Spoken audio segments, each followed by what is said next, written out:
Get Rich Slow with John Wolf. Hey, what do you do if you suddenly see that right house and you're like, man, I want to buy a house, but you haven't really done anything to prepare earlier, or you just want to have an idea of what the process to actually get an offer accepted looks like? This is the video for you. I'm about to make another video that talks about what you can do ahead of time to really put that best foot forward. But let's just say you really haven't done much of anything, but you see that right house for you on Zillow, on Redfin, just driving by, and you know it's for sale. What do I do now? So the first thing that you're going to want to do, if you can, if it's an open house, go take a look at it. I mean, I think you actually should. If it's already an open house, just walk right in, look around. The next thing that you need to do, if you don't already, is you need the important professionals on your team, and you need to pick the right ones. So what you're going to need is a really great real estate agent, unless you are super experienced and know how to do this yourself, which most people aren't. Don't kid yourself, and I want you to have a good experience. And you're going to need a great loan officer. Now, I am here for you for that role. You can always reach out to me, even in a different state. I can hook you up with somebody good because I know people in my industry. But that's the biggest thing you're going to do, because once you want that house, the next step is to make a formal offer. And that formal offer is going to include the purchase terms, the how much, when, all that good stuff. And it is expected to contain a letter promising that you can get financing. And that's something that I do. And don't worry so much about the letter about if you can get financing itself. What's really important is, can you actually get financing? Because you will waste a lot of your own and other people's time and money if you offer on a house, get accepted, and then can't go through. And I see it happen all of the time.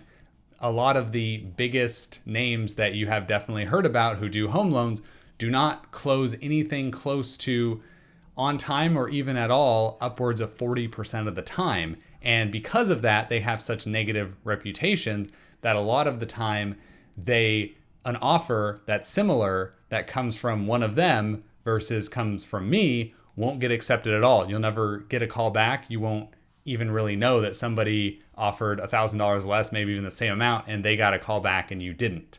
So you really want to get a good, strong pre-approval letter, hopefully from a local loan officer who's going to call the listing agent and tell them how great you are, and be able to back that up and execute it. The next thing that you're going to need as part of this is you're going to need a great real estate agent. If you already know a great real estate agent, fantastic. If you don't, you can rely on successful purchases in your friends group, or you could reach out to somebody like me. I work with a ton of real estate agents. The big advantage that I have over most people is I do transactions with real estate agents again and again. And I work with a bunch of good people, and I don't work with some people who weren't fantastic. I don't work with them again.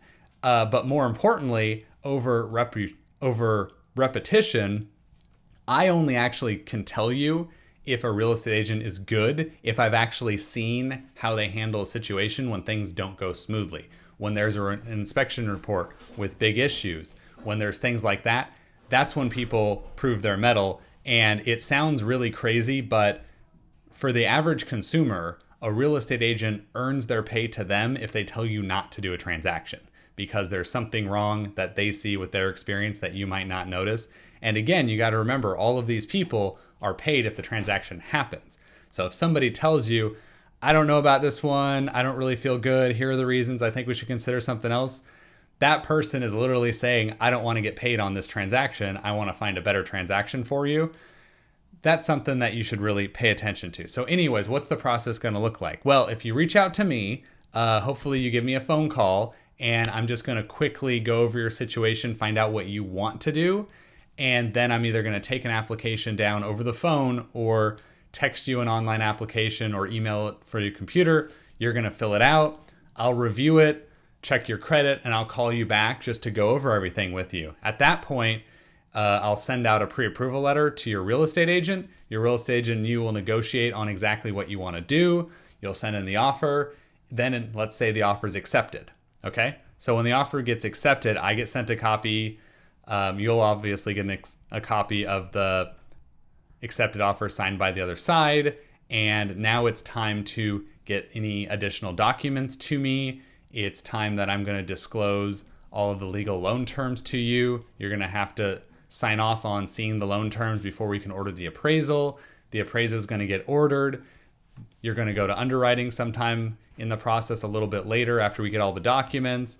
The underwriter is also going to look at the appraisal. Then they're going to issue a clear to close, which says like, yep, we got everything good to go. Or they're going to tell us we need a couple more documents. No big deal. Somewhere in there, I'm going to send out another document called the certificate of disclosure, which is what the final loan terms are supposed to look like. It's never perfect, but it gives you a really good idea of how big of a check you're going to have to cut. And then past there, the documents for the actual loan itself will go to title. You'll actually get a much easier to read version of where all the money goes from the title company to review. We can fix anything that we didn't already at that point, and then you're going to sign for the loan, and that's your house. So the industry average is significantly more than 30 days from offer accepted to actual close. 30 days is basically standard time frame. For me, less time is often. Doing it in less time than that is often. Doing it in a bit more time on a super complicated transaction happens as well. But for most people, 30 days is sort of the standard number.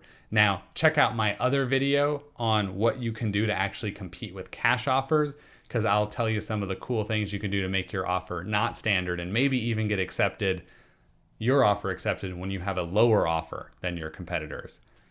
Get rich slow with John Wolf. Have an awesome day.